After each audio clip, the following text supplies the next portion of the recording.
My goodness, you see, our doing with God, our helping Mum do the washing up, well, in the godly dimension, the spiritual, the nearest we can get to it, that we're instrumental in, is in thought. So when you're aware of God, you are helping Him in what He's doing. I mean, you're in tune, of course, you're aware of Him. Oh, Mum's washing up, I'm helping then. Where's the drying up cloth? And I mean, she's encouraging, she says, oh, you're such a good boy, I don't know what I'd do without you. You're the best friend I've got.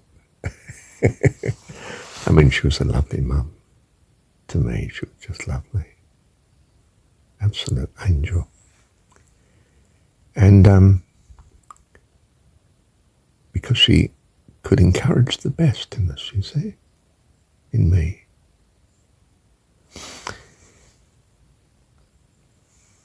So when we realize the presence of God, we really think, oh, what's God doing here? Oh, yes. And being aware of His presence, bringing our thought in as well, tiny though we are, and possibly slowing Him down. But we mean it to be helpful, of course. I mean, she could, no, not quite. No, it is some input. It is helpful if I keep up with clearing the draining board so she's got room to put more on it. Yeah. There is some substance to it. Because He wants it to be real. I mean, she does. In the case of God, I keep using pronouns, but we haven't got a neutral pronoun for God, but I say He, don't I? We actually help God when we are aware of Him, as opposed to doing the crowd of things that we might do when we're not aware of Him, but we think this is the best thing to do. Oh, that's not the best thing to do. Stealing money from Mum to help the animals is not quite right. No, you can't do that. You can ask Mum if she's willing to contribute. That's different. Oh, right, okay.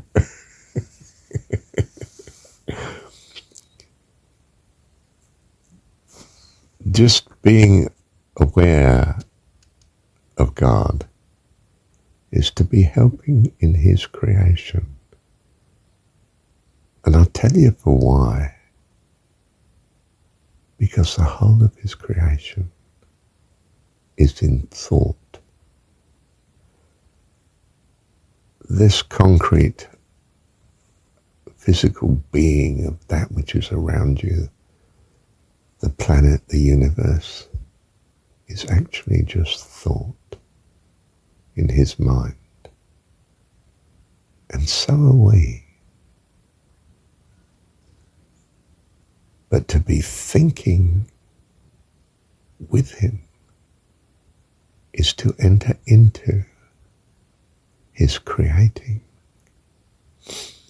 You see, this creation's become a family job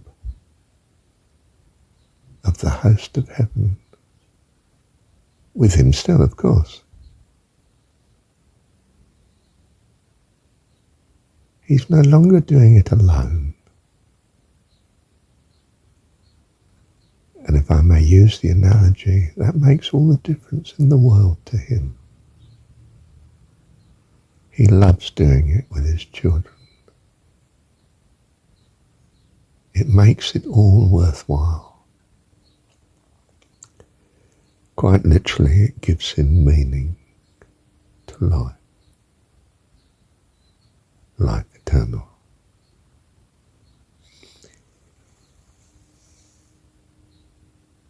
He has come that we might have life. He is life. Life eternal.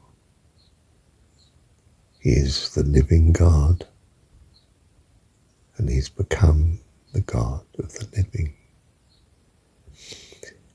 And his family is spread all around him as far as the eye could see. His eyes.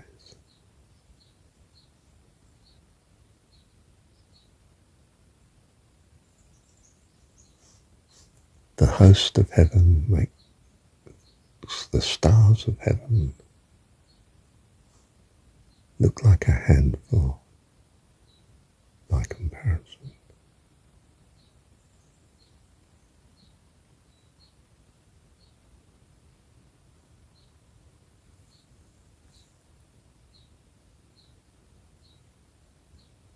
Our God is awesome, beyond awesome, beyond awesome.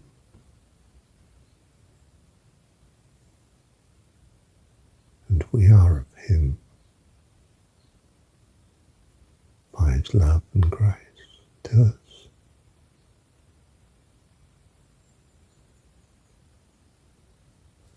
Love you, Dad. Thank you, Dad.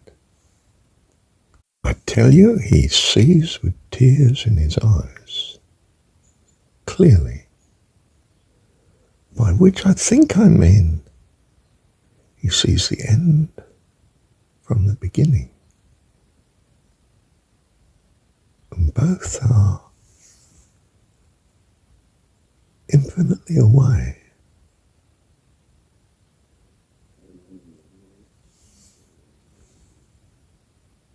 He sees your completeness, for instance, of you in him, the perfect friend. I don't just mean him to you, I mean you to him. He conceives of this from the beginning. He knew you before the world was, you see. He knows what you are to become and actually are in eternity, in his mind. You see, he has created you in his imagination, and he chooses to hold you there forever as his dear friend. He has many dear friends,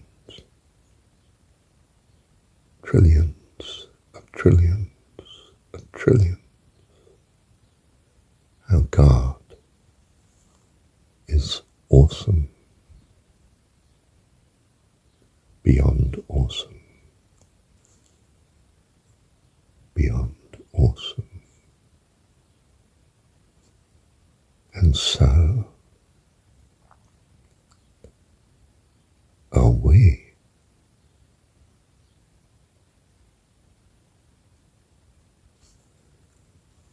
In what we call the present, what he conceives of as the present. We are children, his children. And he chooses to ever hold us as children, but as adults, perfect, complete, eternal friends.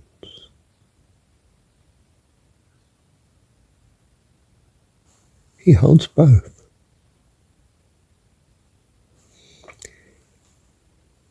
You see, because the aged parent sees not just you as you are now as a fine adult,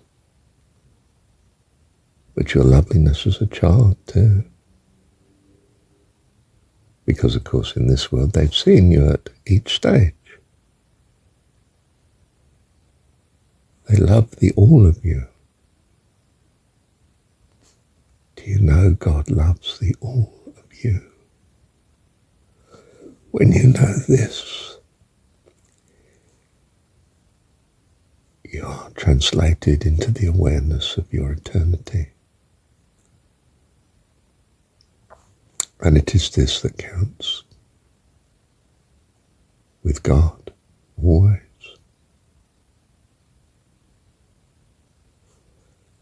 Bless you, and you are blessed.